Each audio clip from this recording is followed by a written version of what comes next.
Once upon a time, in a faraway land in Germany, nestled in the heart of the mountains, there was a great sorcerer, wise, powerful, and respected. He had spent decades learning the secrets of nature, magic, and the universe. He lived in a grand, mysterious tower surrounded by enchanted forests where everything from brooms to candles obeyed his will. But the sorcerer was growing old and needed help around his magical home. So, he took in a young apprentice, a curious, energetic boy named Felix. Felix was bright and eager to learn, but like many young minds, he was also impatient and a little overconfident. Every day, Felix swept the floors, carried water from the well, dusted magical books, and watched the sorcerer perform spells with awe. The sorcerer warned him, magic is like fire, beautiful and powerful, but dangerous if mishandled. You must learn patience before you learn power.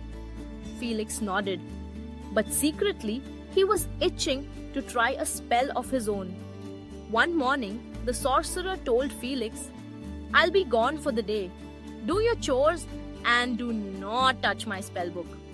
But the moment the sorcerer left, Felix's curiosity bubbled over. He crept into the library, opened the old leather-bound spellbook, and flipped through the glowing pages. Then he found the perfect spell. Bring objects to life. Felix was tired of carrying heavy buckets of water up and down the tower steps. So he pointed at a nearby broom and chanted the words, "Rise and work, broom of mine. Fill the pail, no need to whine." To his amazement, the broom stood upright, grabbed a bucket, and began fetching water. Felix danced with joy. "I did it! I'm a real magician!"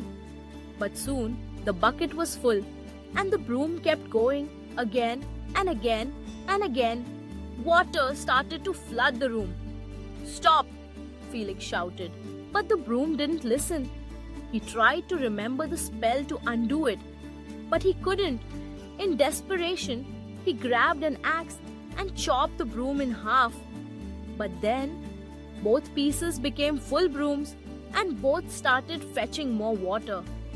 Now water was gushing down the halls, pouring down the steps, turning the entire tower into a raging river of magic and mayhem. Felix climbed onto a floating chair, soaked, panicked, and screaming, "Help!" Just as the water reached the ceiling, the door burst open. The sorcerer entered, raised his hand, and with one thunderous command, "Cease!" All the water evaporated. The brooms fell to the ground, lifeless. The room fell silent. Felix trembled. I'm sorry. I just wanted to help. I didn't mean to."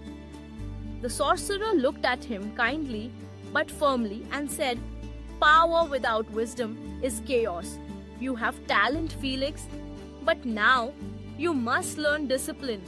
From that day on, Felix followed every lesson with great focus. He never touched the spellbook again without permission. And slowly, over time, he truly became a great sorcerer, but a wiser one than before. Moral of the story of the sorcerer's apprentice teaches us, curiosity is good, but it must be guided by wisdom. Knowledge is powerful, but only if used responsibly. And above all, shortcuts to greatness often lead to disaster. Thanks for watching. Please subscribe and like for more videos.